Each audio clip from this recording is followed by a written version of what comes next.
What's up, everyone? JB Talks here. Another short video. Wanted to talk about the conflict in Iran, which, in my view, totally pointless. Trump very clearly campaigned on and ran on no new wars, especially no pointless conflicts in the Middle East. That was one of his major campaign promises and pillars. And now we're roped into this battle that with Iran, who is a regional power, maybe they're obviously not a superpower or some kind of power who can project military might and force across the entire globe, but certainly in their region, they're a power. And I don't know if this is true or not, but I'm beginning to believe that we've reached the limits of what air power alone can accomplish. So, and the only reason I'm a bit hesitant, and I don't believe that maybe fully, and I'm a bit hesitant to be like, yeah, we've reached the limits, is that we have thus far not been targeting civilian infrastructure, which could absolutely make life rough and difficult and harder than it is for the 90 plus million people who live in Iran. So that's the only reason I don't go 100% on that statement, but we're getting there. We're approaching the limits of what air power alone can do. And obviously Iran is not backing down, they're not surrendering, and they're not beaten. So I voted for President Trump in 2024. Do I regret my vote? Yes. Yes, I do. Now, I would have abstained from voting altogether if I, could go back and redo the process. I don't believe with Kamala we would be in a shooting war, a hot war with Iran. But she would have been a complete and total disaster and nightmare here at home. That's the reason I would not and could not vote for her. But I do regret my vote for Trump.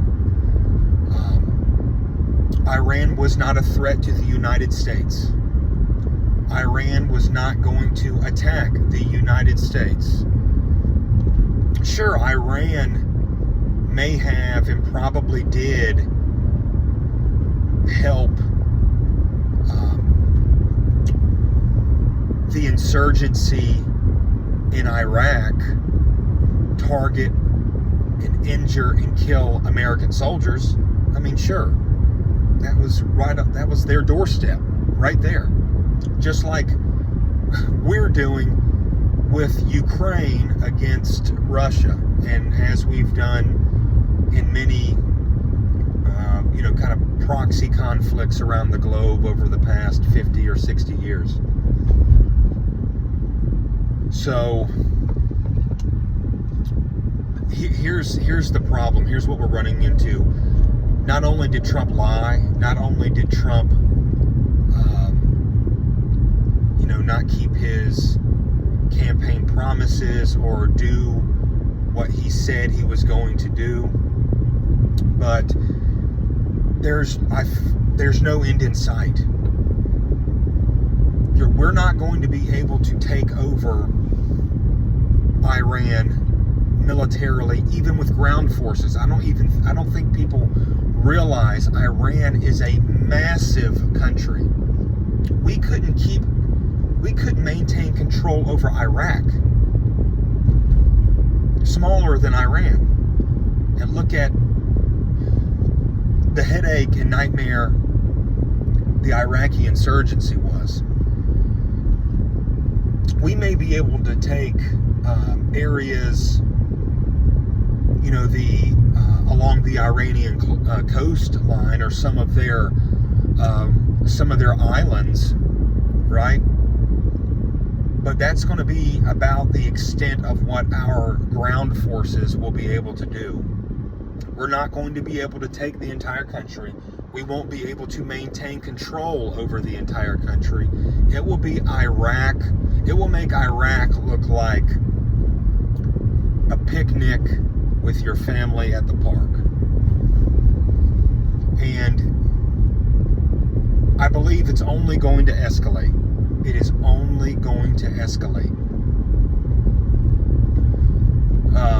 Because Iran will not back down. They've been planning for this. They are not, we thought cutting off the head of the snake, their leadership, would bring about some kind of regime change, and it's only empowered more hardline figures. It's only turned the population more against us. And now the Strait of Hormuz, which was open and traversable with no issues, no problems before this conflict, now is effectively shut down, and it will not reopen. This is what Iran has won, what they have gained via this conflict. They've won the Strait of Hormuz. They don't have to attack every ship. They don't have to do much of anything now. Ships will not pass through.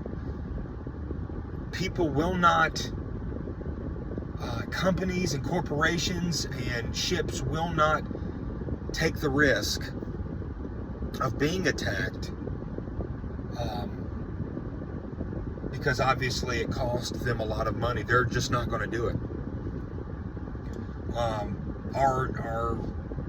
Our naval power, our current naval power there in the region, can't keep the strait open. We can't stop Iran from attacking ships. So they've effectively won it.